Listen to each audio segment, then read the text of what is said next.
Welcome to Hoardganize with professional organizer Rachel Seavey.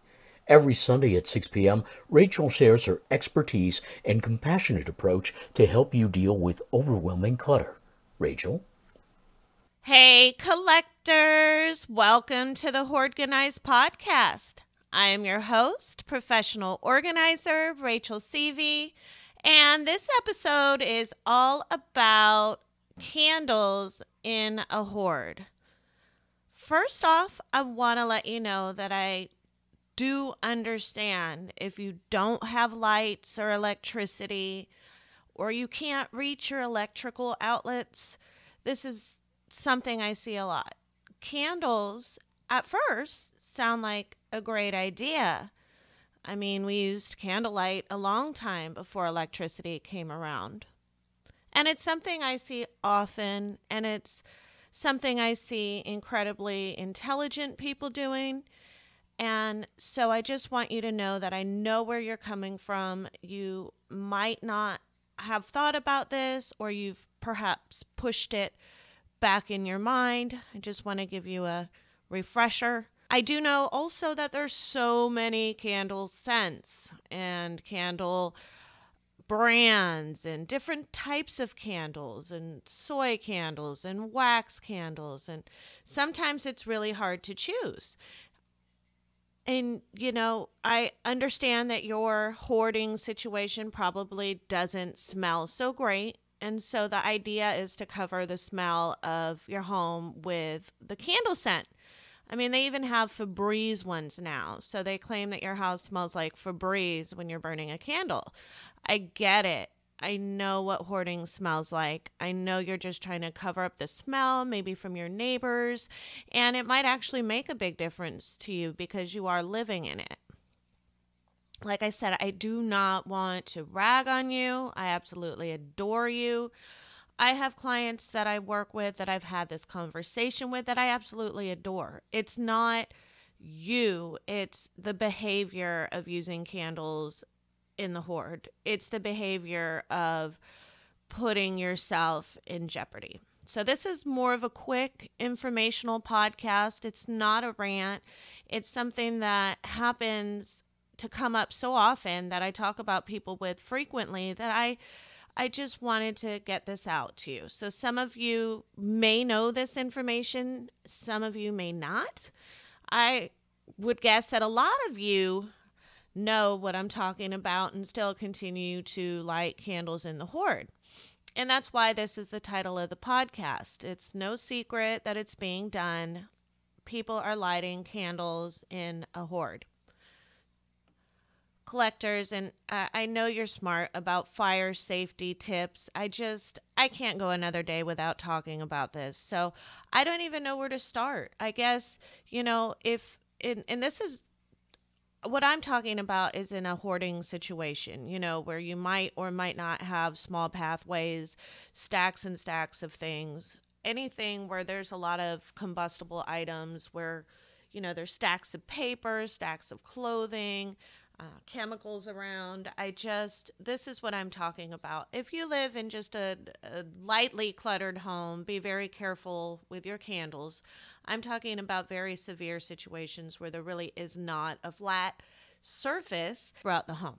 So if you're using candles in a hoarding situation, or you know somebody who's using candles in a hoarding situation, definitely listen to this. And even if your situation isn't so severe, but you tend to maybe not watch candles or leave candles on, this is what this podcast is all about. So I don't know how else to put it, but you're literally playing Russian roulette with your life when you're lighting candles in a hoard. I know it's hard to hear. A lot of times the truth hurts, and it kind of reminds me of people that are still smoking cigarettes. You know that it's going to kill you, but it's not immediate enough. Like it might kill you in the future, kind of like candles. You don't think it's going to happen to you. I mean, people that have their homes burned down to the ground, like the couple that I was working with out here with the North Bay fires. I mean, that's really devastating. You really don't think about losing everything you have until it's gone. So I know a lot of you might know this information and you go, oh, it's not going to happen to me, or it's not immediate enough. But really, you must listen. It is absolutely more common than you think. Fires, hoarding related fires, are a lot more common than you think. And if, if, my dear collectors, you make it out, all you'll be left with is severe scarring, possible jail time, if you burn down your neighbors' homes and killed them. I mean, you don't even have enough time to get out. So if you're setting your candles, which I see, I mean, I throw out all sorts of burned out candles that are mixed into all sorts of items in these hoarding situations. So when you set down a candle and the ground or whatever the surface is unstable, like if you put it on a stack of magazines, but that magazine stack is on top of your bed and your bed is not very safe, and then there's clothing piled around. So when you have a surface like this in a hoarding situation, a candle can easily, without you even bumping into it, lose its balance. I mean, the point of repose is moved and things might avalanche down and within seconds start a fire. And with all of the clothing and the paper and the clutter around, all of those combustible items are going to ignite. And they're not going to leave you enough time to get out of your house. You're not going to be able to grab your favorite things or save your pets or even warn your unsuspecting neighbors that they're in extreme immediate danger. And, you can Google it. Hoarding related fires are a lot more common than you think. So if you make it out, you're not going to be left with much. And it's incredibly irresponsible to burn candles in a hoarding situation, especially if you have neighbors around or if you have children or family members or pets that are in the home with you. You've already caused a situation that's clearly unsafe for yourself. And I can work with that. But when you're putting unsuspecting people or loved ones in complete jeopardy, playing Russian roulette with everyone's lives, just to make your hoard smell better, it's really irresponsible and it's unsafe. And you could kill yourself and you could kill your neighbors and your loved ones. I mean, you're going to lose everything you own and cost your neighbors everything as well. And, just stop thinking it couldn't happen to you. It really could. It's very easy for clutter to topple over. If you have cats, for a cat to bump into a candle, for something to happen that's obviously an accident and the candle knocks over. And it's just incredible. I mean, in a heartbeat, everything will catch fire. So I'm not trying to brag on you. I don't want to scare you. That's my last bit of what I feel is not right. So what can you do, right? I mean, I know that you need light. You need to be able to see. And I know that, you might want a better smell in your home. So what's a safer alternative? I know you have a million of these collectors. They're something that I see collected a lot. And I get it. And I can respect a good old flashlight. Flashlights are a lot safer to use in a hoarding situation. I mean, you don't want to leave it on top of paper or anything, but using a flashlight is just a heck of a lot safer for light than using a candle. And make sure you have batteries. I know you love to collect batteries. I'm sure you've got a million of them in the pile. Collect some of your flashlights that you've collected, get some batteries together, and that's a lot safer than candles. Now, if you have to freshen the air, I recommend using a diffuser with essential oils.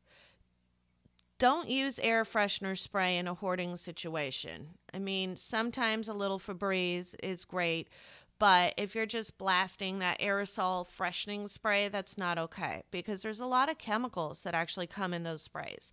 And if you have zero, which a lot of you do, or very little or poor ventilation, which a lot of you do, and all that clutter in your home, spraying those chemicals around, it's just not healthy for you. Same, I like to tell you about the bug killer. You don't want to go around spraying a bunch of Raid and you have no ventilation and a bunch of clutter around. You're just literally coating the dust and the clutter in your lungs with chemicals. So what I like to recommend is a diffuser with essential oils. candles. I get that you can't get to your electrical outlet, so there's ones that come with batteries, which of course you have stashed. And I see a lot of diffusers these days stashed as they've gotten more and more popular. So if you have an essential oil diffuser that's still in the box and you know where it is, find it.